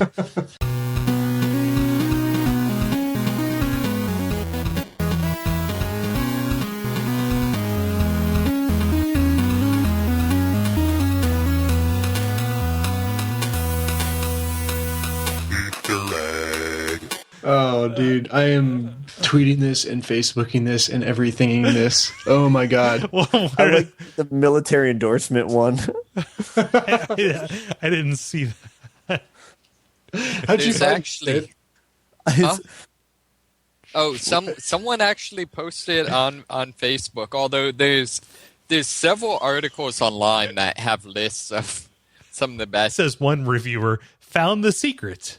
While traveling to Marrakesh, I was surprised to be served perfectly sliced bananas. I asked my host how he managed such perfection. His response was only an enigmatic smile. Years later, while I was researching the secrets of the Mayan ruins near Chichen Itza, I came upon a village that had perfectly sliced bananas. I asked the villagers through my translator how they managed such perfection in their bananas. They told the translator something. His eyes widened to small points. He fainted and never recovered consciousness before he died in agony 6 years later. Undeterred, I continued my investigation to find the perfect banana slices. I heard rumors of a group of monks on the northern coast of France near Normandy that could slice bananas perfectly. They were no help at all. They had a vow of silence and couldn't get a word out of them. Skipping forward 20 years and 7 mysterious deaths later, I have found the secret. The 571B banana slicer. No banana is safe. Now, when someone asks me whether I have a banana slicer in my pocket or am I just happy to see them, I can emphatically say yes. Oh my god! All right, I love for the uranium ore entry in Amazon. I think my favorite review is 5 stars. So glad I don't have to buy this from Libyans in parking lots at the mall anymore. Twin Pines or Lone Pine? What? Yeah. 5 That's stars. Colombians. 5 stars by S. Gilbertson. No instructions were included with this product. I really tried to figure it out, but alas, it was just too complicated. I had to return the slicer to Amazon. It was disappointing from which I will not soon recover. That review is entitled "Just Too Complicated." No, I like the one of the 1-star reviews says no good. While this does okay with bananas, at least the ones that are still firm, I was extremely disappointed to discover that it does not work with oranges. So I'm going to be reading these for the next hour. Yeah. There's 131 pages of these. Yeah. 1,034 reviews. Ooh, canned unicorn meat. Oh my god. I hate bananas, but I almost want to order one. So you can leave a review. See, I wonder, does Amazon do any policing of any of this? Clearly not. I want to see what the first review is. Wait a minute. 131. Who's the original reviewer? Okay. The original reviewer, May 19th, 2007. 5-star review by Molly entitled Banana Technology Breakthrough. Oh, man, we're not recording anymore. Fuck. No, we're recording. We're good. Okay, cool. This rapidly became my favorite specialty kitchen gadget. It slices an entire banana in just seconds without getting banana goo on your fingers and makes perfectly even slices. They're great for cereal, fruit salad, or a quick snack, or throwing into the freezer for smoothies. It's large enough to accommodate any banana. It's easy to clean and stores neatly behind our banana hanger. Even though it's completely serious, it's completely hilarious. I'm going to have a panic attack. No, that's not the review. That's just me. I imagine that's whoever invented the 571B banana slicer. Our household always has bananas. Many usually went to waste on a weekly basis. But with this fun slicer, we've dramatically increased our banana utilization. Because humankind, at no point in history, bananas were considered deadly poison until we had the proper plastic kitchen instrument by which to slice. Bananas are so tough and difficult and hard that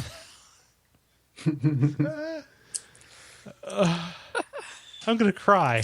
This is pretty The great. best part, though, is this is probably made wherever company owns this so much money. I just want to know what the 571A banana slicer was like. Oh, shit. Caught fire. Terrible. It burned down at least 7 houses. It poisoned children. It was like the cornballer. How do you hold it that it gets accidentally set off? I'm trying to envision it. And it is a hotel bell is what it is. Like, where you walk up and you hit the bell. Mm-hmm. I would like to check in today, please. And it unscrews at the top. Uh-huh. And I unscrew it and I keep it unscrewed so that way I can play with it, in my idle times because I need to do something with my hands or else, and that way if, I need to make sure that something is really, really funny before I hit it. So